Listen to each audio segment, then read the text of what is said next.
श्रीनाथे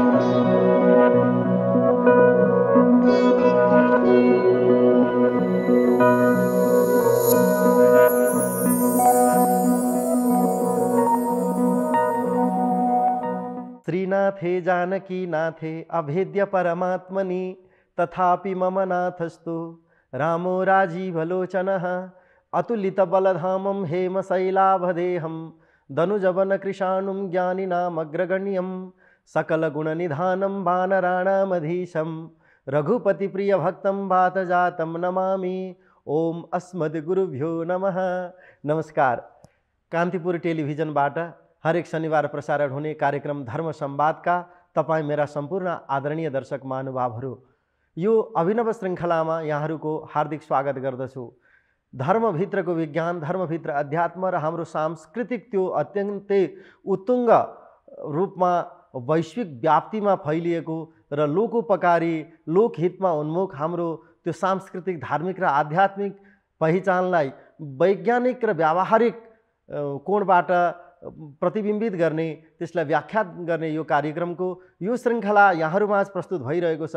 आज भने मेरा प्रिय दर्शक महानुभावहरू, म संस्कृत वाङ्मयभित्रको नीति शास्त्रमा आधारित भएर हाम्रा पुराणहरूले, वेद वचनहरूले, उपनिषदहरूले प्रतिपादन गरेका त्यो नीतिपरक आख्यानहरूमा आधारित भएर, नीतिपरक सुभाषितमहरूमा आधारित भएर र त्यसभित्रका पनि केही सूक्ष्म शिकाले धर्मको र अध्यात्मको विवेचना गर्ने जमर्को गर्नेछु यो अभिनव श्रृङ्खलामा।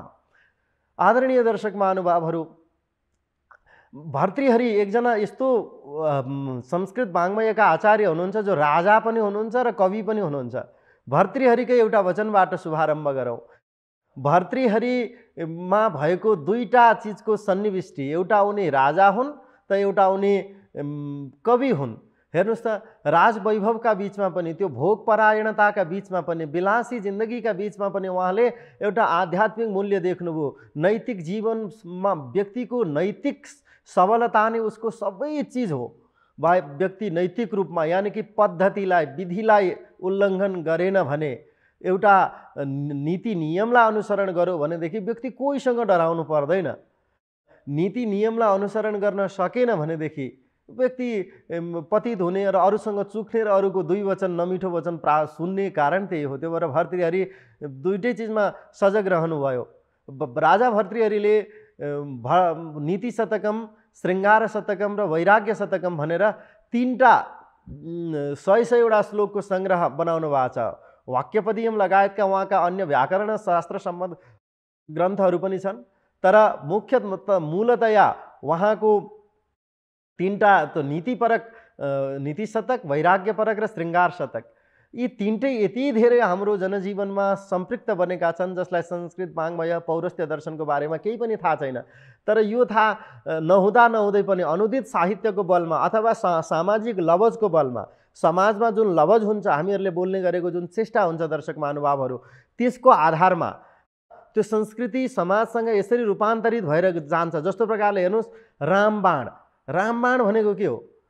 रामजीको बाणमा अमोघ सङ्कल्प थियो, रामजीको बाणमा अमोघ शक्ति थियो, सत्य पराक्रम थियो। त्यो बाण त्यो एउटा भएर पनि अनेकको काम गर्न सक्दथ्यो। उहाँको चापमा एउटा हुने, हातमा निकाल्दाखेरि 10वटा हुने, त्यसपछि तन्काउँदाखेरि 100वटा हुने, फेरि जाँदाखेरि बाटोमा त्यो 1000वटा हुने र शत्रु सेनाको विनाश गर्दाखेरि त्यही लाखौँ करोडौँको रूपमा जसरी त्यही एउटै बाण प्रसृत हुन्थ्यो।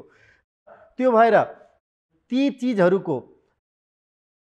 सिंहावलोकन गर्दै, ती चिजहरूलाई अनुसरण गर्दै आएको हाम्रो यो नीति परम्परा हो। नैतिक शिक्षाको रूपमा जति पनि चिजहरू हामीले देख्दछौँ, जस्तो रामबाणको मैले चर्चा गर्दै थिएँ। रामबाण आज हाम्रो संस्कृतिमा त्यसको कथा नजान्नेले पनि रामबाण भनेको शक्तिशाली चिज हो भन्ने बुझ्दछ। यसै गरी भगीरथ प्रयत्न, अर्जुन दृष्टि, एकलव्य प्रयत्न, यी लगायतका जति पनि हाम्रा धुन्धुली तर्क लगायतका जति पनि हाम्रो पौराणिक वाङ्मयबाट हाम्रो पुरानो संस्कृतिले, पुरानो वैभवले हामीलाई प्रदान गरेको चिज हाम्रो भाषासँग सम्पृक्त बनेर रहेको छ। त्यसै गरी राजा भर्तृहरिका पनि तीनटै शतकहरू अत्यन्तै महनीय रूपमा हाम्रो लोक जीवनमा अब आएका छन्। अनुदित साहित्यका माध्यमले होस् अथवा त्यो हाम्रो बोलचाल लवजका दृष्टिले होस्, धेरै उखानहरू, धेरै लवजहरू त्यो भर्तृहरिका नीतिपरक वचनहरूबाट आएको छन्। भर्तृहरिले बडो विचित्र ढङ्गले बताउनु भएका छ। उहाँले अभिमान के हो, निद्रा के हो, भोग के हो, तृषा के हो देखि लिएर सफलता के हो, असफलता के हो, पराजय के हो, सबै चिजको सुन्दर विवेचन उहाँले यी तीनवटा ग्रन्थमा गर्नुभएको छ। आउनुहोस् दर्शक महानुभावहरू, आजको यो श्रृङ्खला भने नीतिपरक श्लोकहरूमा, नीतिपरक आख्यानहरूमा आधारित भएर मैले प्रस्तुत गर्नेछु।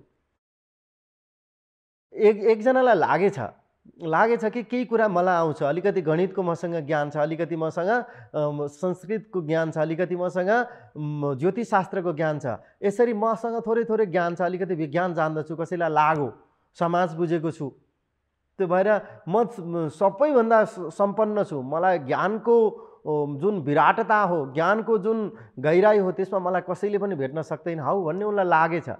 लागेपछि जब सङ्गत गर्दै गए, जबसम्म मलाई केही अलिअलि आउँदथ्यो, अलिअलि आउने बखतमा मलाई लाग्यो कि म सारा चिज जान्दछु संसारको, मैले नजानेको केही छैन भनेर म नजान्ने दुर्बलहरूसँग गएर डङ्का बजाउँथेँ, उनीहरूको अज्ञानताको उपहास गर्दछेँ। यदा किञ्चित् ज्ञोहम द्विपैव मदान्धस्समभवम् तदा सर्वज्ञोऽस्मीत्यभवदवलिप्तं मम मनः।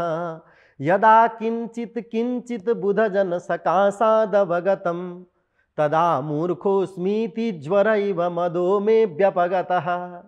उनले भन्छन् कि यदा किञ्चित् ज्ञोहम, जहिले म अलिकति जान्दथेँ, किञ्चित भनेको थोरै, द्विपैव मदान्ध, वावा जङ्गलको मदवत्त एउटा जङ्गली हात्ती जस्तो मैले फाँ फुपु गएर सुँड फिजाएर मैले संसारलाई सताएँ, मदान्ध भएँ म। तदा सर्वज्ञोऽस्मि, त्यतिखेर त म सबै जान्दछु, मैले नजानेको केही पनि छैन। अहम सर्वम जानामि मया अज्ञातः कोऽपि विषयो नास्ति इति कृत्वा अहम इतरान् निन्दामि स्म, इतरान् तृणवत् पश्यामि स्म, म अरूलाई तृण जस्तो देख्दथेँ सारा। तदा अभवत् अवलिप्तं मम मनः, मेरो मन चाहिँ त्यसरी अवलिप्त बन्यो। यदा किञ्चित् किञ्चित् बुधजन सकाशात् अवगतं, जहिले थोरै थोरै मैले जब वास्तविक हिँड्ने क्रममा, जीवनको गोरेटो पछ्याउने क्रममा मैले जब वास्तविक विद्वानहरू देखेँ, जब मैले ज्ञान भनेको चिज, ज्ञानको गहिराईलाई बुझेँ, राम राम राम, ज्ञान हाम्रो मनुष्य आयुको यो समयको सानो बिन्दुबाट नाप्न नसकिने चिज हो। आज हेर्नुहोस्, आधुनिक विज्ञान भन्नुभयो भने आधुनिक विज्ञानभित्र कति विषय आउँछन्। आइटी भन्नुभयो, इन्फर्मेसन टेक्नोलोजी, सूचना प्रविधि, सूचना प्रविधिलाई यो त्योभित्र कति चिजहरू छन्, राम राम राम। त्यसका सफ्टवेयर हार्डवेयरहरूदेखि लिएर त्यसका एक एक अन्तरकुन्तरमा कति चिज छ। एउटा व्यक्ति त्यसको सबै चिजमा धुरन्धर हुनै सक्दैन, त्यहाँभित्र गएर विभाग उपविभाग प्रभागहरू बन्दछन्। जसरी ज्ञानको कुनै चिजै छैन।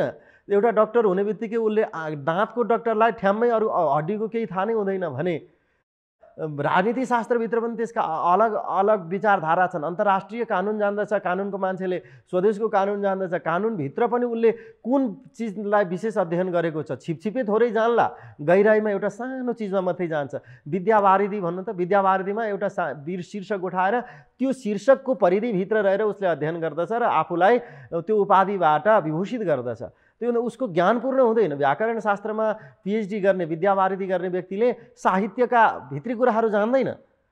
त्यो भएर ज्ञानको जो व्याप्ति यति धेरै छ। जब उनले भन्दैछन्, एकजना घमण्डी मान्छेले मैले केही नजान्दाखेरि सबै थोक आउँछ जस्तो गरेर समाजलाई सताएँ, आज जब म वास्तविक मान्छेहरूको अगाडि फेला परेँ त राम राम राम, मैले जानेको चिज त केही नै रहेनछ, एक थोपो पनि मसँग रहेनछ। त्योपछि ज्वर इव मधुमे व्यपगतः तदा मूर्खोस्मीति, राम राम म त मूर्ख रहेछु भनेर धेरै समयदेखि शरीरमा आएको जुन ज्वरो हुन्छ, त्यो ज्वरोले यति सताउँछ, शरीरबाट छ्याङ्ग गइसकेपछि तातो पानी सेवनले, औषधि सेवनबाट, आरामबाट त्यो ज्वरो गइसकेपछि जसरी शरीर चङ्गा हुन्छ, त्यसै गरी मभित्र भएको दुरभिमान, मभित्र भएको दुराग्रह, मभित्र भएको एउटालाई मात्रै सर्वस्व ठान्ने, त्यो सानो ज्ञानलाई सर्वस्व सम्झिने जुन परिपाटी थियो, जुन नराम्रोपन थियो, त्यसलाई हटाइसकेपछि आज म यस्तो अवस्थामा आएको छु, छ्याङ्ग भएको छु भने हौ तिनले। त्यो भएर भर्तृहरिले के नीति शतकमा आउँछ, त्यो अभिमानको विराम कहाँ गएर हुन्छ भनेदेखि एउटा सुन्दर मान्छेको सुन्दरताको अभिमान त्यतिन्जेलसम्म टिक्छ जतिन्जेलसम्म ऊभन्दा द्विगुणित सुन्दर मान्छे उसले देख्दैन। जुग्नुको जुन हो, जुग्नु भनेको त्यो जुनकिरीलाई त्यतिन्जेलसम्म उसलाई लाग्छ जुनकिरीको उज्यालो, वाह वाह म यस्तो अन्धकारमा औँसीको रातमा यति पुरै गाढा अन्धकारको बिचमा मैले अलिकति भए पनि व्याप्ति दिएर हिँडेको छु, दुनियाँ सारा अन्धकारमा छ भने जुनकिरीलाई घमण्डता हुन्छ। तर चन्द्रमाको अगाडि त्यो जुनकिरीको केही अर्थ रहन्छ। चन्द्रमाको आलोकको अगाडि जसरी जुनकिरी फिका पर्दछ, त्यसै गरी अत्यन्तै सर्प नभएको, विष नभएको एउटा सर्पले विषधर सर्प गोमन धावन जस्ता विषधर सर्पहरू अगाडि देख्दाखेरि उसको अभिमान जसरी जान्छ, त्यसै गरी आफूसँग भएको दुरभिमान जो हो त्योभन्दा ठुलो परिमाणमा पुगिसकेपछि आफूमा ले जुन चिजले गर्दाखेरि आफूले ज्यादा घमण्डता गरिएको छ, अभि दुरभिमान गरिएको छ, दुराग्रह राखिएको छ, त्योभन्दा माथिल्लो इकाइमा सुन्दर मान्छेले त्योभन्दा थप सुन्दर, ज्ञानीले त्योभन्दा थप ज्ञानी, विवेकीजनले आफूभन्दा विवेकी, सूचना बुझ्ने मान्छेले त्योभन्दा धेरै सूचना जानेका, त्यस्तोलाई देख्दाखेरि ऊ शान्त हुन्छ, ऊ शान्त हुन्छ।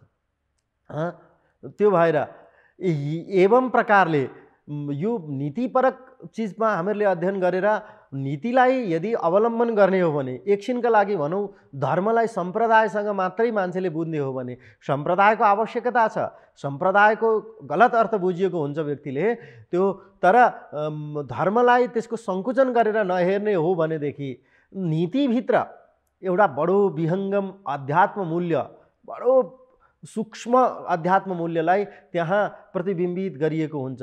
काहीँ प्रतीकको रूपमा, काहीँ सिधै, काहीँ अभिधामा, काहीँ लक्षणामा, काहीँ व्यञ्जनामा गरेर त्यसलाई प्रदीप्त गरेको हुन्छ। आउनुहोस्, भर्तृहरिले अर्को ठाउँमा मनुष्यलाई चिन्नका लागि कस्तो नीति प्रस्तुत गर्नुभएको छ। यथा चतुर्भिः कनकं परीक्षते निघर्षण छेदन तापताडने तथा चतुर्भिः पुरुषः परीक्षते त्यागेन शीलेन गुणेन कर्मणा। यथा चतुर्भिः कनकं परीक्षते, भर्तृहरि बताउनुहुन्छ कि सुनको सक्कलीपन चिन्नका लागि, सुन वास्तविक हो कि होइन, सुन नक्कली हो कि सक्कली हो भनेर सुनको परीक्षा गर्नका लागि चारवटा विधिहरू छन्, चारवटा उपाय छन्। के गर्ने? निघर्षण, एउटा ढुङ्गामा त्यो सुनलाई रगड्ने, रगड्दाखेरि त्यहाँ कालोपन आयो, केही कसमल आयो, केही त्यसमा दूषण आयो भनेदेखि त्यो सुन नक्कली हो, आएन कञ्चन रहिरह्यो भने त्यो सक्कली हो। एउटा विधि हो रगड्नु। निघर्षण छेदन, त्यसलाई काट्ने, काट्दाखेरि त्यो वास्तविक सुन जो हो त्यो सपाट हुन्छ, भरिएको हुन्छ, त्यो भित्र भुवाङ देखिएन, अन्तराल देखिएन भने त्यो वास्तविक हो, भित्र भुवाङ देखियो भनेदेखि त्यो सुन चाहिँ नक्कली सुन हो। त्यो निघर्षण। दोस्रो उपाय त छेदन, छेदन भनेको काट्नु। तेस्रो उपाय के हो सुनलाई सक्कली र नक्कली चिन्ने भने ताप, त्यसलाई आगोमा डढाइदिनु पर्छ। धनञ्जय हाटक सम्परीक्षा, सुनलाई अग्निमा लगाइदिएपछि झन्झन चमत्कृतिमा गइरह्यो, झन्झन आलोकित भइरह्यो, झन्झन प्रदीप्त भइरह्यो, झन्झन कान्तिमय भइरह्यो, अझै चमकदार भइरह्यो भने त्यो सुन चाहिँ वास्तविक सुन हो। होइन त्यो बिग्रिँदै गयो, जो हलेर केही न केहीको पुरै कालो न कालो हो भने त्यो सुन नक्कली हो। त्यसै गरी तेस्रो उपाय, पहिलो घर्षण गर्नु, रगड्नु, दोस्रो त्यसलाई चाहिँ काट्नु, तेस्रो चाहिँ ताप डढाउनु, ताड्नै, त्यसपछि कुच्याउनु, कुट्नु। कुच्याएर कुटेर पनि सुनको वास्तविक पहिचान गर्न सकिन्छ हो कि होइन भनेर। सुनलाई जसरी सक्कली सुनलाई चिन्ने समाजमा चारवटा विधि छ, निघर्षण, छेदन, ताप र ताडन। त्यसै गरी मनुष्यलाई वास्तविक मनुष्य, इमान्दार, नैतिक मूल्य भएको मनुष्य हो कि केही न केहीको फिका बाहिरी आवरणमा मात्रै सजिएको, जसरी खुसबु आउँदैन, सुगन्ध प्रसृत हुँदैन, सौरभ निक्लिँदैन कागजको फुलबाट। तपाईले टेबल सजाउनलाई, घर सजाउनलाई कागजको फुल राख्न सक्नुहुन्छ, माथिबाट अत्तर छरेर सुगन्ध दिनुभयो भने त्यो सुगन्ध अत्तरको हो। तर वास्तविक प्राकृतिक फुलबाट बेली, चमेली, बैजयन्ती, जाइजुई, सयपत्री लगायतका मखमली जस्ता विचित्र, सूर्यकमल, इन्द्रकमल जस्ता दिव्य फुलहरूबाट तपाईले जुन सौरभ प्राप्त गर्नुहुन्छ, जुन सौगन्ध्य प्राप्त गर्नुहुन्छ, त्यो चिज कागजको चिजबाट, प्लास्टिकको चिजबाट प्राप्त गर्न सकिँदैन। त्यस्तै बाहिरी आवरणमा मात्रै मनुष्य राम्रो देखिएको छ, भित्रैदेखि त्यो नैतिक छ भन्ने कुराको पहिचान गर्नका लागि मान्छेका पनि चारवटै उपायहरू हुन्छन्। जसरी सुनको परीक्षा चारवटा कसीमा लगाएर गरिन्छ, मनुष्यको पनि परीक्षा चारैवटा चिजमा अन्तर्भूत भएर गरिन्छ। कसरी? मान्छेलाई त त्यो विधिबाट चिन्न मिल्दैन दर्शक महानुभावहरू। जसरी सुनलाई निखरसँग रगडेर काटेर जलाएर पिटेर कुच्याएर जसरी सुनको पहिचान गर्यो, मान्छेलाई त्यो विधि अवलम्बन गर्यो भने जटिल छ, त्यो बाटो अवलम्बन गर्न सकिँदैन। तर सङ्ख्यामा भने मान्छेलाई चिन्न पनि 4वटा उपाय राजा भर्तृहरिले बताउनु भएको छ। के हो? तथा चतुर्भिः पुरुषः परीक्षते त्यागेन शीलेन गुणेन कर्मणा। तथा त्यसै गरी चतुर्भी 4वटा उपायबाट पुरुष मनुष्यलाई चिनिन्छ। यहाँको पुरुष शब्दले मनुष्य भन्ने, मान्छे भन्ने अर्थ। कसरी? त्यागेन, ऊ कतिको समर्पित छ आफ्नो जिन्दगीमा, आफूले गरेको कामका लागि, आफ्नो अचिभलाई, आफ्नो सङ्कल्पलाई, आफ्नो सपनालाई पुरा गर्नका लागि ऊ कतिको हरदम जागरुक छ कि छैन, उसले हर क्षणलाई उत्सवमय बनाइरहेको छ कि छैन, हर क्षणलाई उसले आफ्नो सङ्कल्प पुरा गर्नका लागि प्रवृत्त गराइरहेको छ कि छैन, निदाएको छ कि, बेहोसीमा छ कि, मदहोसमा छ कि, बहुलट्ठीपनमा छ कि, वा जागृति अवस्थामा छ। त्यो त्यागको मात्राबाट उसले आफ्नो कर्तव्य पुरा गर्नका लागि कतिसम्म त्याग गर्न सक्छ। त्यागेन, त्यो एउटा मनुष्य, वास्तविक मनुष्यको पहिचान त्यागेन। शीलेन, दोस्रो चरित्र हो। स्वार्थको लागि त्याग गरेको छ कि भन्दा चरित्र जसले उठान गर्न सक्दछ।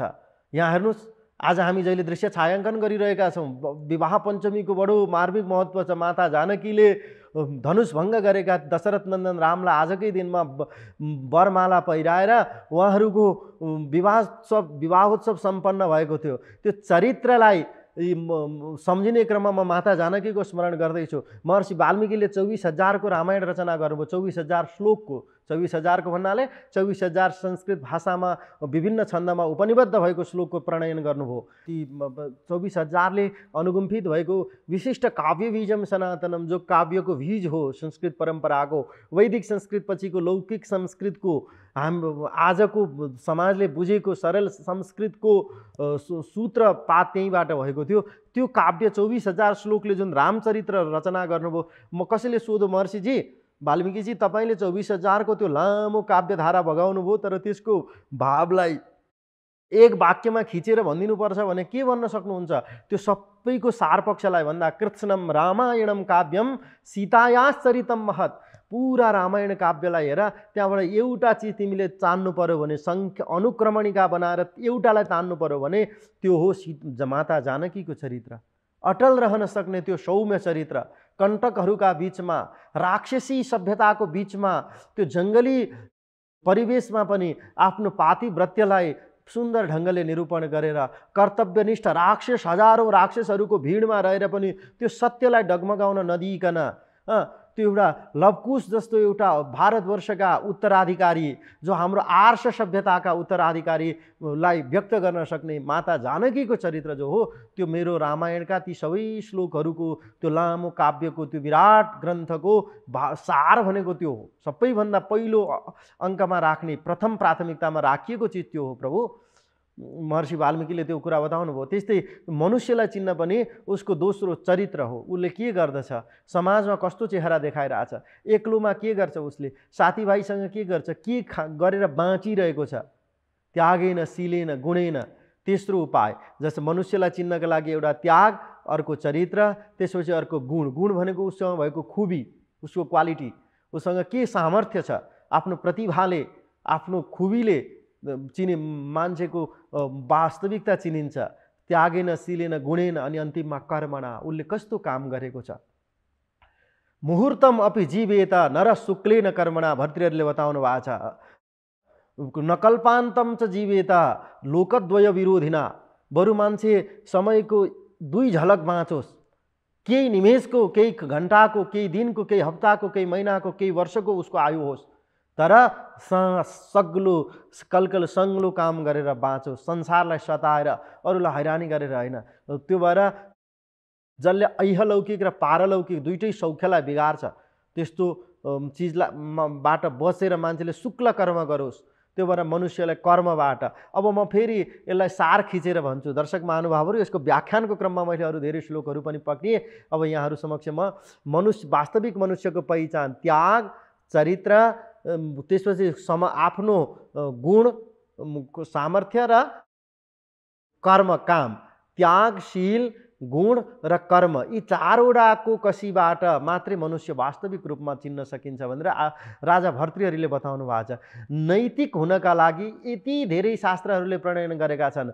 निन्दन्तु नीति निपुणा यदि वास्तुवन्तु लक्ष्मी समाविशतु गच्छतु वा यथेष्टम अद्यैव वा मरणमस्तु युगान्तरे वा न्यायात् पथ प्रविचलन्ति पदम न धीराः। आचार्य भर्तृहरि बताउनुहुन्छ, अरे समाजले मेरो निन्दा गरोस् कि प्रशंसा गरोस्, न फोकटिया मलाई निन्दा लाई म गन्दछु, न अनर्गल निन्दालाई, न चाहिँ त्यो ओठे तारिफलाई, न ओठे सेवालाई म रुचाउँछु। निन्दन्तु नीति निपुणा, मलाई मान्छेहरूले निन्दा गरून् अथवा स्तुति गरून्, प्रशंसा गरून्। मैले सानो गल्ती गर्नाले एउटा हस्ताक्षर गर्दाखेरि मलाई करोडौँको लाभ हुन्छ, लाखौँ धनार्जन गर्न मैले सक्छु भने पनि मैले त्यो नगरौँ। यदि मैले नीतिलाई विरुद्ध छ भनेदेखि, धर्म विरुद्ध छ भने, अध्यात्म मूल्य विरुद्ध छ भनेदेखि त्यो एउटा पापले ओतप्रोत छ भने त्यस्तो कर्म मैले गर्दिनँ, चाहे मलाई त्यसले जतिसुकै लाभान्वित गरोस्।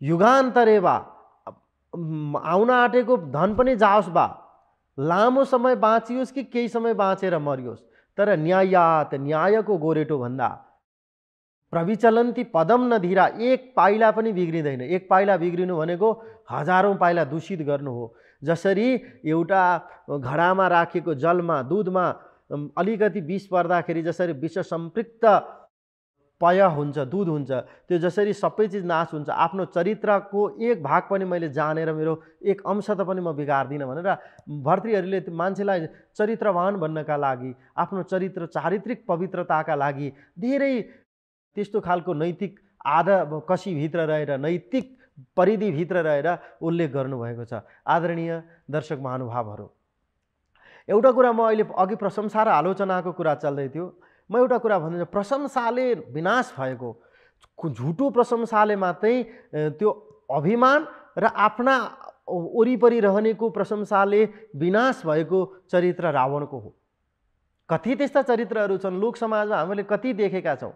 रावणलाई अरे तपाईसँग के छैन, सबैले फुर्काए, म संसारकी सबैभन्दा सुन्दर वधु जानकी, म उनलाई हरण गर्नु पर्यो, राम्रो लक्षणबाट छलेर हरण गर्नु पर्यो भन्दा उसका मन्त्री परिषदकाले केहीजनाले रोक्न खोजे, त्यतिको कुरा नसुनिकन अधिकांशले प्रशंसा गरे, महाराज हजुरलाई चाहिन्छ जानकी, लिएर आउनुहोस्, जानुहोस्, लिएर आउनुहोस्, अपहरण गर्नुहोस्। हरणका लागि उक्साहाटमा गरे। हजुर विद्यामा बृहस्पति समान हुनुहुन्छ, हजुर बलमा कसैले देवताले पनि हजुरको बराबर मुकाबिला पराक्रम गर्न सक्दैनन्, हजुर लङ्केश हुनुहुन्छ, सुनै सुनको लङ्का नगरी खडा गरेर अकण्टक साम्राज्यलाई लिएर तपाईँले सारा त्रिलोकीमा डङ्का बजाएर दुन्दुभी घोषका साथ तपाईँले राज्य गरिरहनु भएको छ, जानु जानकीलाई हरण गरेर लिएर आउनुहोस्, केही फरक पर्दैन, एउटा वनिता सुख तपाईँले प्राप्त गर्नुहोस् भने त्यस्तरी राक्षसहरूले दुश्चेष्टाजन्य अभिव्यक्तिहरू, सम्मतिहरू दिए।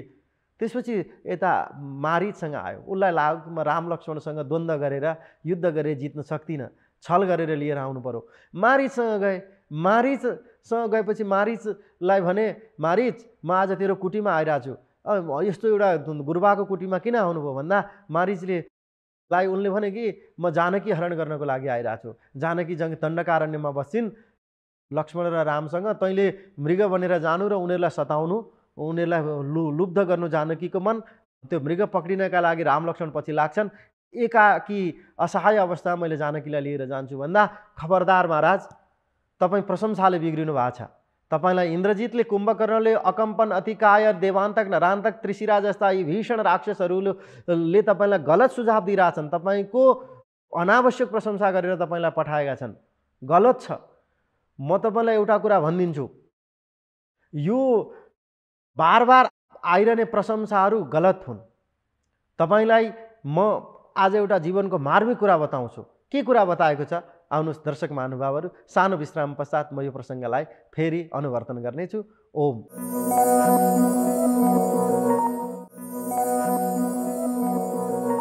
आदरणीय दर्शक महानुभावहरू, धर्म संवादमा मैले मारीच र रावणको प्रसङ्ग सुनाइरहेको थिएँ। त्यो अतिशय प्रशंसाले व्यक्ति खराब हुन्छ, दुरभिमान र प्रशंसाले भन्ने विषयमा उसले मारीचले सम्झायो, त किन मलाई रोक्दैछस् जानकी हरण गर्न? मसँग यस्तो शौर्य छ, वीरता छ भन्दा फिका हुनुहुन्छ महाराज। तपाईँ रामजीको अगाडि तपाईँ टिक्नुहुन्न, तपाईँले चिन्नुभएकै छैन उनीहरूलाई। सुलभा पुरुषा राजन सततं प्रियवादिनः अप्रियस्य च पथ्यस्य वक्ता श्रोता च दुर्लभः। सुलभा पुरुषा राजन, हे राजन, संसारमा ओठे तारिफ गर्ने, ओठे सेवा गर्ने, अगाडि प्रशंसा गर्ने, चिप्लो मस्का लगाउने पाइला पाइलामा भेटिन्छन्। सुलभा पुरुषा राजन, त्यस्ता मान्छे सुलभ छन् हे दशानन राजन रावण। सततम बार बार पाइला पाइलामा प्रियवादिन बोल्नेवाला। वाह, तपाईँ कति राम्रो, तपाईँले कति जान्नु भएको भनेर अगाडि चाप्लुसी लगाउनेहरू धेरै भेटाइन्छ, चम्चागिरी गर्नेहरू। तर अप्रियस्य च पथ्यस्य, हे सुन्दाखेरि कानलाई एकछिन श्रुतिकटु भए तापनि, नरमाइलो लागे पनि हित गर्ने, औषधिले जस्तो खाँदा तितो भए पनि हित गर्नेवाला, त्यस्तो विचार व्यक्त गर्ने चाहिँ धेरै कम हुन्छन्। त्यो भएर त्यस्ता न भोलि तपाईँको हित चाहिँ हुन्छ, अहिले सुन्दाखेरि अप्रिय लाग्छ, त्यस्तो कुरा भन्ने वक्ता पनि समाजमा खासै पाइँदैन। र त्यो सुनेर सहज पचाउने र त्यसलाई अवलम्बन गरेर हो रहेछ मैले गलत गर्दै रहेछु भनेर त्यो सुन्दाखेरि अप्रिय लागे पनि त्यसलाई पचाउन सक्ने श्रोताहरू पनि धेरै कम हुन्छन्। त्यो भएर हजुर आज आफ्नो एउटा अभिमानको ठुलो पहाड बनाएर प्रशंसाको पुलिन्दा रचना गरेर त्यो माथि तपाईँ विराजमान भइरहनु भएको छ। खास तपाईँले नीतिले शासन गर्न सक्नुभएको छैन, अभिमानले गरिरहनु भएको छ, छिटै विनाश हुन्छ। त्यति भन्दाखेरि उसले भन्यो कि ओहो तैँले के ठानेको, म दुईटा मान्छेसँग हार्छु जसले खेरि देवताहरूलाई इन्द्र वरुण यम कुबेर जस्ता देवताहरूलाई मैले परास्त गरेँ, भुजङ्गहरूलाई गरेँ, यक्षहरूलाई गरेँ, पितृलोकमा आफ्नो प्रभाव जमाएँ, मैले त्रिलोकीमा यसरी एउटा अकण्टक साम्राज्य बनाएको छु। म दुईटा आफ्नो घरबाट, आफ्नो राज्यबाट प्रवास जीवन बाँचिरहेका जङ्गलमा आएका दुईटा मनुष्यबाट म डराउँछु भन्दाखेरि उसलाई मारिचले बतायो, न तौ मर्त्यौ राजन असुर कुल नाशाय कुशलौ भ्रमन्तौ देवेशौ छलमनुचितम नश्यति कुलम। न तौ मर्त्यौ राजन, तपाईँले जसलाई मर्त्य सामान मामुली मनुष्य सम्झिरहनु भएको छ ती राम लक्ष्मण मनुष्य होइनन्। मनुष्यको आकृतिमा आएका तिनीहरू त देवताहरू हुन्, ती त नारायणको स्वरूपमा आएका छन्। नारायणले यो दुईटा स्वरूपमा आउनुभएको छ जङ्गलमा। अहिले असुर कुल नाशाय कुशलो, तपाईँको सारा कुल विनाश गर्न सक्ने सामर्थ्य राख्छन्। उनीहरूको ताकतको अगाडि कोही टिक्दैनन्। आज कश्च लक्ष्मण मुक्तानाम राम कोपानुवर्तिनाम शराणाम अग्रतस्थातुम सक्तो देवासुरेश्वपी। सचमुचमा कुनै दिन रामजीलाई रिस उठ्यो र त्यो रिसले आगो भएर लक्ष्मणले एउटा बाण सन्धान गरेर पठाउनु भयो भने त्यसलाई रोक्ने सामर्थ्य न कुनै देवतामा छ, न असुरमा छ, कसैमा पनि छैन। तपाईँ के फुर्ती गर्नुहुन्छ नि भन्दा उसले बुझेन। नबुझेपछि उसले मारिचलाई त्यहीँ मार्न खोज्यो। मारिच भनेको मन हो, मनलाई सत्य कुरा थाहा छ यो हुँदैन भन्ने, तर गर्न त्यही गर्छ। मारिचले उपदेश गर्यो कि जानकी हरण नगर भनेर, तर फेरि ऊ मृग बनेर गयो। मनुष्यको यो मन पनि मृग बनेर विभिन्न ठाउँमा विचरण गर्छ। नभएको चिज हो, सुनको मृग हुँदैन नि, तर ऊ सुनको मृग बनेर हिँड्छ। यो मनले पनि असम्भव कुराहरू, जुन कुरा अप्राकृतिक छ त्यस्ता कुराहरूको पनि परिकल्पना गर्छ र त्यसको विषयहरूको पछाडि मारिच बनेर दौडिन्छ। उसलाई थाहा छ राम्रो म आज व्यसनमा छु, म आज गलत हरकत गरिरहेको छु भन्ने थाहा छ, तर रोकिन सक्दैन हो त्यसको प्रवाहबाट। मारिचले त्यसरी विनाश भयो। जसरी मारिचले प्रशंसाले व्यक्ति सिद्धिन्छ भन्ने कुराको उल्लेख गर्यो त्यहाँ। यसरी हाम्रो यो नीतिमा आधारित भएर नीतिमा यस्ता यस्ता वचनहरू पाइन्छ कि व्यक्तिलाई यो एउटा समाजलाई सुधार गर्नका लागि मान्छेलाई धेरै हेर्नु त आजको साहित्य कति भयो। मैले कुनै साहित्यको निन्दा गरेन, मान्छे साहित्य पढेर मान्छे धेरै क्रोधी भयो भनेदेखि, पल्लो घर जलाइदिन गयो भनेदेखि, एउटा त्यस्तो खालको एउटा गरिबीले गर्दाखेरि गरिबी, भोकमरी, यौन यस्ता चिजहरूलाई मात्रै देखाउने साहित्य भयो भने मान्छे कति कमजोर हुन्छ। त्यो भएर हाम्रा पुराना ग्रन्थहरूले व्यक्तिमा मनबाट परिवर्तन गर्ने, यानि कि शान्तिको इच्छा राख्ने होइन, बस इच्छालाई नै शान्त गर्ने परिधि त्यस्तो खालको चिज हाम्रो शास्त्रहरूले बताए। आधुनिक साहित्यका केही नरमाइला कुरूपक्षहरू, त्यसका अत्यन्तै छद्म स्वरूपहरू देखिन्छन्, यानि कि त्यसले नरमाइलो वास्तविकतालाई व्यक्त गरिरहेको हुन्छ कैयन ठाउँमा। आधुनिक साहित्यले कतिपय पक्षमा, सबै ठाउँमा होइन, व्यक्तिले एउटा उपन्यास पढेर कसैको घरमा चोरी डकैती गर्न गयो भनेदेखि ऊ एकदम स्वच्छन्द भयो, एउटा बेलगाम घोडा बन्न सक्यो भने बन्न थाल्यो भनेदेखि, एउटा भाइ साहित्य पढिसकेपछि बलात्कारको लागि प्रवृत्त भयो भनेदेखि त्यसको जित समाजलाई छ कि हार छ समाजलाई? हो, त्यो त्यस्तो खालको साहित्य हाम्रो पूर्वमा छैन, छँदै छैन। नकारात्मक धाराबाट दिएका चरित्रलाई पनि त्यसको क्षयीकरण देखाएर, त्यसको असफलता देखाएर सकारात्मकताको आधान गराउन प्रवृत्त छन् हाम्रा सम्पूर्ण ग्रन्थहरू।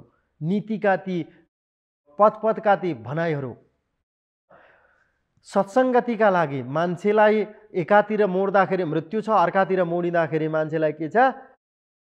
अमरत्व छ। तमसोमा ज्योतिर्गमय, मृत्युर्मा अमृतम गमय, असतोमा सद्गमय। एउटा एकातिर हिँड्दाखेरि मनुष्य त्यही हो, तर्कको दुईटा धार, तपाईँ यतातिर हिँड्नुहोस् यतातिर हिँड्नुहोस्। एउटा धारले तपाईँलाई विनाशको दिशातर्फ लान्छ, तपाईँलाई अन्धकारको दिशातर्फ लान्छ। अर्को थपक्कै मोडिनुहोस्, तपाईँलाई अमरत्वतिर मोक्षतिर लिएर जान्छ। एउटा धार पक्रिनुहोस्, तपाईँ अन्धकारतिर, तपाईँ चाहिँ पुरै असफलतातिर जानुहुन्छ। अर्को धार पक्रिनुहोस्, तपाईँले पुरै श्रेयोमय सफलतालाई हासिल गर्नुहुन्छ। त्यो चिज कहाँ छ त? त्यो चिज पूर्वमा छ। पूर्व भनेको के? पूर्वीय दर्शनमा, हाम्रो सनातन मान्यतामा ती चिजहरूको अनुगुम्फन भएर आएको छ। आदरणीय मेरा प्रिय दर्शक महानुभावहरू, धर्म संवादले बीचबीचमा यस्तै विभिन्न चरित्रहरूमा आधारित भएर, विभिन्न ग्रन्थहरूमा आधारित भएर यहाँहरू समक्ष त्यसभित्रका मूल्य पद्धतिलाई, त्यहाँभित्र बताएका विषयवस्तुहरूलाई प्रसारण गरेर समाजको रूपान्तरणमा केही चिज व्यक्तिलाई नैतिक बनाउनको लागि, आध्यात्मिक मूल्य परिबोध गर्नका लागि हामी यत्नशील बनिरहेका छौँ। संस्कृत भाषामा नीति नभएका कुनै त्यस्तो ग्रन्थै छैन। नीति बिनाको कुनै त्यस्तो ग्रन्थै छैन। धर्मभित्र पनि नीति, हामीहरूले नीतिलाई अलग गरेर धर्मलाई अलग गरेर हेर्नै सक्दैनौँ। अध्यात्मलाई अलग गरेर हामी हेर्नै सक्दैनौँ। सबै चिजमा धर्म छ, सबै चिजमा नीति छ। कहाँनिर कस्तो अवस्था अवलम्बन गर्नुपर्ने उसलाई लागो। एउटा म उदाहरण दिन्छु के सुन्दरकाण्डको उदाहरण। त्यहाँ के भयो भनेदेखि लागो कि आञ्जनेय हनुमानजीलाई लागो, अब म किन आएको यहाँ लङ्कामा, म किन आएको भन्दा जीवनको व्यवस्थापनका लागि, नेतृत्वदायी भूमिकाका लागि पनि हाम्रा शास्त्रले धेरै दिशानिर्देश गरेका छन्। जसरी हनुमानजीलाई के भन्नुभएको थियो भगवान् रघुनन्दनले, जाऊ जानकीलाई पता गरेर आऊ, खोजेर आऊ, कहाँनिर छिन् त्यो सूचना लिएर आऊ, तिमीले लङ्का डढाएर खरानी बोकेर आऊ त्यो भन्नुभएको थिएन। पुरै लङ्का डढाएर त्यहाँका राक्षसहरू मचाएर प्रमदापन विध्वंस गरेर त्यहाँ सबै उधुम गरेर त्यो तमासा सबै त्यहाँ देखाएर नआऊ, त्यो आउनको लागि आदेश थिएन। उहाँले जानकीको सूचना पता गरेर आउँथ्यो। तर हनुमानजीले जब जानकी भेटिसक्नुभयो, दुई शब्द बात मार्नुभयो, त्यसपछि अब ढाडस दिनुभयो। अब पछि त्यति दिइसकेपछि उहाँको कर्म पुरा भयो। खुर्र उडेर किस्किन्दा आएर सूचना दिँदाखेरि हुन्थ्यो, तर उहाँले विचार गर्नुभयो फगत कामका लागि काम होइन, भेट्नका लागि भेट्न होइन। भेट्नका लागि मात्रै भेट्ने। जानकी भेट्नुको त निहितार्थ हो कि रावणसँग द्वन्द्व गरेर यो लङ्का विजय गरेर जानकीलाई लिएर जानुपर्छ, लङ्कामा धर्मको शासन प्रतिष्ठापित गर्नुपर्छ। त्यो भएर जानकी भेटेँ भन्दैमा मलाई जाने छुट छैन, यद्यपि आदेश जानकी भेट्ने मात्रै हो। त्यो भएर उहाँले एउटा श्लोक बताउनु भयो, बडो नीतिपरक छ। कार्ये कर्मणि निर्वृत्ते यो बहुन्यपि साधयेत् पूर्व कार्याविरोधेन सकार्यं कर्तुमर्हति। कार्ये कर्मणि निर्वृत्ते यो बहुन्यपि साधयेत् पूर्व कार्याविरोधेन सकार्यं कर्तुमर्हति। सेवक तीन प्रकारका हुन्छन्। नीति हेर्नुहोस् है, हनुमानजीको नीति। सेवक तीन प्रकारका हुन्छन्, उत्तम, मध्यम र अधम। उत्तम भनेको राम्रो, अधम मध्यम भनेको ठिक्कको र अधम भनेको खतम। तीन प्रकारका सेवक हुन्छन्। अधम सेवक त्यो हो जसलाई उसको स्वामीले बतायो कि जा बजारमा गएर तैँले पत्रिका लिएर आइज, बजारमा गएर पत्रिका लिएर आइज भने उसले साग लिएर आउँछ घर। अधम सेवक एक थोक गर भने अर्को थोक गर्छ। भक्तपुर जा भनेको साधो बाटो जान्छ, त्यो एउटा अधम सेवक हो। मध्यम सेवक त्यो हो साग लिएर आइज भन्दा जान्छ र सागै मात्रै ल्याउँछ। उसलाई थाहा छ कि त्यो सागलाई चाहिने अदुवा, धनियाँ, टमाटर, अरू विभिन्न चिजहरू, आलु चाहिन्छ, घरमा दाल सिद्धिएको छ, त्यो कुरो थाहा छैन, ठिङ्गो साग बोकेर जान्छ। त्यो मध्यम सेवक हो। विपरीत चाहिँ छैन तर सोचेर केही गर्दैन धेरै। तर उत्तम सेवक चाहिँ त्यो हो जो मालिकको इसारालाई बुझेर काम गर्छ। उसले नभनेका ठाउँमा पनि कहिलेकाहीँ आफ्नो बुद्धि लगाएर मालिकको अभिरक्षण गर्दछ, मालिकको यशोवर्धन गर्दछ। त्यो भएर मालिक भन्नाले ऊ जोबाट अनुग्रहित छ, यो दासताको चिन्ह होइन फेरि। त्यो भएर हनुमानजीले विचार गर्नुभयो 3 प्रकारका सेवक हुन्छन्। मध्यम उत्तम सेवकले साग लिन पठाउँदाखेरि अदुवा, धनियाँ, आलु, दाल, त्यो घरमा चाहिने सबै थोक लिएर आउँछ। मालिकको औषधि सिद्धिएको छ भने त्यो पनि बोकेर आउँछ। लडाइँ झगडा गर्नतिर जाँदैन, आफ्नो काम चतुरतापूर्ण ढङ्गले पुरा गर्छ र फर्किन्छ। त्यो उत्तम सेवक हो। म रघुनन्दन रामजीको आज उत्तम सेवक बन्नु छ, मैले के गरौँ त भन्दा अबको एउटा अध्याय पुरा भयो। जानकी यहाँ बस्नु भएको छ, अशोक वाटिकामा सशोक बसिरहनु भएको छ भन्ने कुरा थाहा भयो। अब जानकी प्राप्तिको लागि यतिकै रावणले दिनेवाला छैन। यस्ता यी मदान्ध राक्षसहरू, यति भीषण डरलाग्दा राक्षसहरू, कोही एउटा चक्षु भएका छन्, कोही टाउको नभएका राक्षसहरू छन्, कोही टाउकै मात्रै भएका राक्षसहरू छन्, कोही पेट यत्रो भएका छन्, कोही 3टा जटा पालेका छन्, कोही एउटा जटा भएका छन्, कोही ढाडतिर आँखा भएका छन्। विचित्रका यी राक्षसहरूको यो सागरबाट, राक्षस सागरबाट कसरी जानकी रूपी मोती निकाल्ने भन्दा पहिले रावणको योद्धाहरूको बारेमा मैले थाहा पाउनुपर्छ। रावणको सैन्य शक्ति मलाई कति छ थाहा छ, त्यसका आयुधहरू, हात हतियार कति छन् थाहा पाउनुपर्छ, उसको व्यूहरचना कस्तो प्रकारको हुनेछ त्यो मैले थाहा पाउनुपर्छ। अनि मात्रै गएर युद्धको तयारी गर्न सकिन्छ। यतिकै फर्किँदा त हुँदैन भनेर उहाँले विचार गर्नुभयो। अब भेट्ने कसरी त राक्षसलाई? यहाँ एउटा बडो नीतिको सोचाइ छ हनुमानजीको। त्यहाँ भेट्ने कसरी भन्दा यत्तिकै जाँदा त भेट दिँदैन। यत्रो दिन घुमिसके, रावण यस्तो सुरक्षा घेराभित्र रहेको छ। अब 4वटा उपाय हुन्छन् कार्यसिद्धिका लागि। साम, दाम, दण्ड, भेद सफलताका लागि। साम भनेको सम्झाउनु। यी राक्षसहरू सम्झाएर लाग्दैन। सम्झाएर लाग्थ्यो भने धान्यमालिनीले, विभीषणले, मन्दोदरीले, यिनीले, मारिचले सम्झाएको हो कि हरण नगर भनेर, मानेन। यी सम्झाएर राक्षसहरूलाई लाग्दैन। सम्झाउन थाल्यो भने त जोरी खोज्छन्। उपदेशु हि मूर्खाणाम प्रकोपाय न शान्तये पयः पानम भुजङ्गानाम केवलम विषवर्धनम। उपदेशु हि मूर्खाणाम, मूर्खलाई उपदेश गरौँ, सम्झायो भने ऊ त झन विष ओकल्नतिर जान्छ, झन लाल हुन्छ, लाल पिरो भएर एकैछिनमा ढुङ्गा टिपिहाल्छ उसले। त्यो भएर के गर्ने त? सम्झाएर लाग्दैन यो राक्षसी प्रवृत्तिलाई। नसाम रक्षस्सु गुणाय कल्पते। 4वटा उपाय छन् एउटा कार्यसिद्धिका लागि। नसाम रक्षस्सु गुणाय कल्पते, न दानमर्थोपचिते सुयुज्यते, न भेद साध्या बलदर्पिता जनाः, पराक्रमस्त्वे सममेह रोचते। नसाम रक्षस्सु, सम्झाउनु राक्षसहरूको लागि ठिक छैन। गुणाय कल्पते, कुनै राम्रो कुराको लागि हुँदैन। न दानम अर्थोपचिते सुयुज्यते, के दिएर मनाउन त भन्दा रावण लङ्कापुरी स्वर्ण लङ्का नगरी पुरै सुनले बनेको छ। म हनुमान एउटा पुच्छर लिएर आएको छु, के दिने? यद्यपि हनुमानजीसँग अष्टसिद्धि नवनिधि के दाता, असवर दिनी जानकी माता, भर्खरै माता जानकी माता अष्टसिद्धि र नवनिधिको प्राप्ति गर्नुभएको छ। हनुमानजी आफैमा जन्मना नै हनुमानजीले धेरै चिज बोकेर आउनु भएको छ। सबै चिजको सम्मिश्रण भएको चरित्र हाम्रो हनुमानजी हो। बुद्धि, बल, यश, धैर्य मैले पूर्व श्रृङ्खलाहरूमा पनि बताइसकेको छु। तर दिएर लाग्दैन। दिन सक्छु तर दिएर यिनीहरूलाई केही हुँदैन। नपुग्नेलाई दिने हो नि त। 10,000 रुपियाँ खल्तीमा नभएको व्यक्ति, 2,000 रुपियाँ खल्तीमा नभएको व्यक्ति उसको अन्नपानी ग्रहण गर्नलाई, लत्ता कपडाको लागि, एउटा आजीविकामा समस्या परिरहेकोलाई थोरै सहयोग गरे पनि उसले महान देख्छ। लाखौँ रुपियाँ राशि ब्याङ्कमा भएको मान्छेलाई ल तपाईँलाई 1,000 सहयोग गर्छु भन्नु रिसाउँछौ। त्यो भएर यिनीहरू परिपूर्ण छन्, मदिरा खाएर बसेका छन्, यिनीहरूलाई के दिने? मसँग केही छैन। त्यसरी यिनीहरू लिने गरेको दिन दिएर यिनीहरू मान्दैनन्। न दानम अर्थोपचिते सुयुज्यते, न भेद साध्या बलदर्पिता जना। यिनीहरूको कुटम्बस गर्थ्यौँ, भेद गरिदिउँ, यिनीहरूमा फुट ल्याइदिउँ, त्यो छिन्न भिन्न बनाइदिउँ। यिनीहरूको सैन्य संरचना भन्दा बुद्धिबाट चल्नेहरूमा छिटो फुट आउँछ।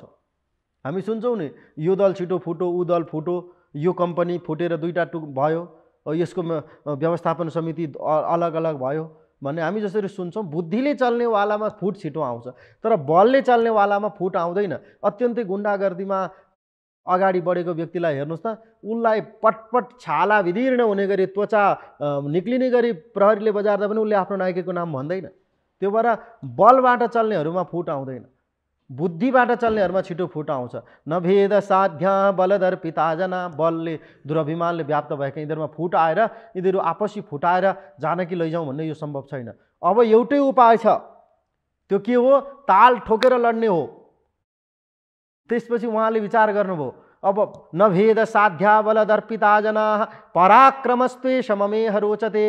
पराक्रम नि अब यिनीहरूसँग त ताल ठोकेर डङ्का बजाएर यिनीहरूलाई चुनौतीका साथ युद्ध गरेर मात्रै जानकी लिएर जान सकिन्छ भनेर उहाँले ठुलो आवाजमा डङ्क घोष गर्नुभयो। सुन रावण, रावणका अनुचरहरू, 80,000 सैन्य टुकडीहरू, रावणलाई उक्साउने रावणका परिवार दलका सदस्यहरू, उसका मन्त्रीमण्डलका सारा चिजहरू, शुम्भ, निकुम्भ, अतिकाय, अकम्पन, त्रिशिरा जस्ता भीषण मदान्त मदिरा पानमा मट्ठ भएका राक्षसहरू सब सुन। रावणका युवा त्यो भूमिकामा रहेका सहयोगी योद्धाहरू सुन। आज हनुमानले एउटा उद्घोष गर्दैछ, माता जानकीलाई लिएर लङ्का नगरीलाई तिमीहरूले देख्दा देख्दै, यो होइन कि चोरले जस्तो रातमा आएर जानकीसँग छुपेर भेट्यो अनि फेरि रातै रात उडेर गयो, यो लिनेवाला छैन। तिमीहरूले देख्दा देख्दै लङ्का नगरीलाई तहस नहस खाक खरानीमा रूपान्तरित गरेर माता जानकीको मङ्गलमय श्रीचरणमा फेरि अभिनन्दन गर्दै सफल भएर नै म यहाँबाट फर्किनेछु। सक्छौ भनेदेखि रोकेर देखाओ। कसैको भुजामा बल छ, वीर्य छ, शक्ति छ,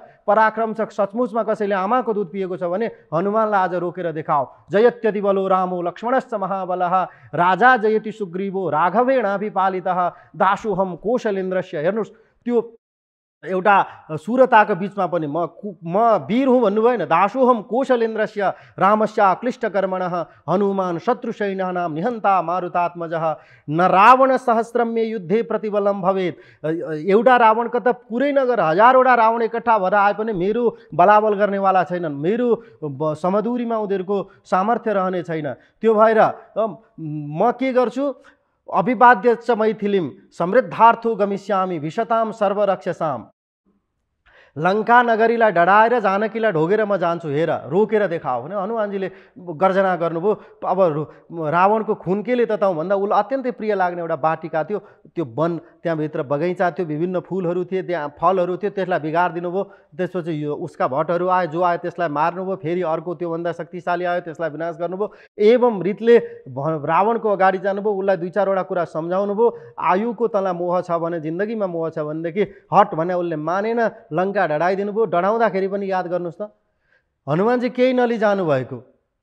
त्यो डढाउँदाखेरि हनुमानजीको पुच्छरमा त्यो कपडा लपेटियो। कस्तो कपडा लपेटियो? घिउमा चोबेर कपडा लपेटियो। त्यो घिउ कसको हो? त्यो रावणको। कपडा कसको हो? त्यो रावणको, रावणका आफन्तहरूको। त्यो आगो कसको हो? रावणकै मान्छेको। त्यो मिहिनेत कसको लाग्यो? उनीहरूकै लाग्यो। जल्न कसको जलो? फेरि जल्न कसको जलो? उसैको जलो। उसैको चिज लिएर शत्रुलाई उसैलाई समाप्त पार्ने हो, आफ्नो चिजको क्षति गराएर होइन। उसैको चिज लिएर उसैमा खन्याइदिने हो। त्यो एउटा जीवनको व्यवस्थापन पनि, त्यो जीवनलाई गोरे सूत्र देखाउने काम पनि त्यो परिघटनाबाट हामी पाउँछौँ। उसले बतायो, तैँले देख्दैछ मृत्यु यहाँ खडा छ, त्यो मृत्यु खडा छ यहाँ आज भनेर रावणले भन्दा हनुमानजीले भन्नुभयो कि बडो विचित्रको संवाद आउँछ। हो महाराज, मलाई थाहा छ रावण, यहाँ मृत्यु खडा छ, तपाईँको अगाडि मृत्यु उभिएर, तर त्यो मृत्युले हेर्न चाहिँ, मृत्यु चाहिँ रावणले भनेको थियो कि हनुमान तेरो अगाडि मृत्यु खडा छ, तेरो सामने भन्दा हो मेरो सामने मृत्यु खडा छ, तर त्यो मृत्युले हेर्न चाहिँ तपाईँतिर हेरिरहेछ। खडा भएको भरमा केही गर्दैन, त्यो मृत्युले तपाईँलाई विवश बनाइरहेको छ र तेरो आज नाश हुँदैछ। यो कति ठुलो नीति छ हेर्नु त। सेवक कस्ता प्रकारका हुने, कार्यसिद्धि कसरी गर्ने, शत्रुको संरचना कसरी थाहा पाउने, कसरी उसलाई दुर्बल बनाउने, यी सारा चिजहरू नीति हाम्रो जीवनमा आउने असभ्यताका, शङ्काका, भ्रमका लङ्का दहन गर्नका लागि आवश्यक छ कि छैन? त्यो भएर यिनै पेरोफेरोमा बडो स्वादका साथ साम दाम, साम नीति, दाम नीति, दण्ड नीति, भेद नीति, महाभारतका अनुशासन पर्वमा हेर्नुहोस् त, त्यहाँ तमाम प्रकारका नीतिहरूको अवलम्बन गरिएको छ। मत्स्य पुराणमा हेर्नुहोस्, नीति परक नै कतिपय अध्यायहरू छन्, आचार परक। त्यो भएर आजको श्रृङ्खला मैले नितान्त पनि नीति वचनहरूलाई आश्रित गराएर गराएको थिएँ। अझै पनि कैयन त्यस्ता चिजहरू छन्, त्यस्ता मर्मभरित हृदयलाई एउटा मर्मान्त बनाउन सक्ने खालका, हामीहरूमा क्रान्तिकारी महत् परिवर्तन आउन सक्ने खालका त्यस्ता अनमोल उद्गारहरूले भरिएको, त्यसले अनुगुम्फित भएको होसका चिजहरू यहाँ छन्। त्यो भएर यसरी एक्लै कसरी अरूसँग सफलता हासिल गर्न सकिन्छ, कुन स्थितिमा के गर्ने भने जो नीतिपरक व्यक्ति छ, नियते अनया इति नीति, जसले अगाडि लिएर जान्छ, पछाडि फर्किने, जसले पछाडि फर्किन सिकाउँदैन, जसले प्रतिगमन गर्दैन। फेरि राजनीतिक शब्द प्रतिगमन होइन, हाम्रो त्यो प्रयोग गर्दा गर्दै कति भइसकेका हुन्छ दर्शक महानुभावहरू, कैयन शब्दहरू यो राजनीतिका हुन् कि भने प्रतिगमन उल्टो हिँड्नु, पछाडि फर्किनु, त्यो पछाडि मूल्यहीन चिजलाई फेरि पक्रिनु। त्यो र यस्तो नहि नहि किञ्चित प्रतिगमनम नचापि युद्धम नचापि सैन्यम, त्यस्तो नहि नहि किञ्चित प्रतिगमनम विनापि शस्त्रम विनापि युद्धम जयति जगत सर्वम संस्कृत सैन्यम।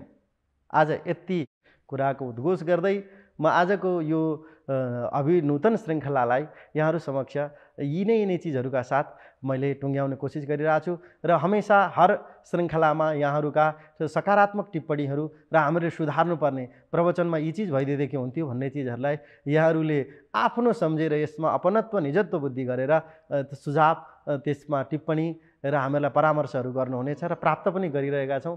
हामी आनन्दभरित छौँ। यति कुरा भन्दै यहाँहरू सबैको भलाइ होस्, कार्यक्रम यहीँ टुङ्ग्याउँछु। म प्रस्तुता आकाश नीलम। ओम तच्छं यो रावृणीमहे गातुं यज्ञाय गातुं यज्ञपतये दैवी स्वस्तिरस्तु नः स्वस्तिर्मानुषेभ्यः ऊर्ध्वं जिगातु भेषजं सन्नो अस्तु द्विपदे सं चतुष्पदे। हरिः ओम। धन्यवाद।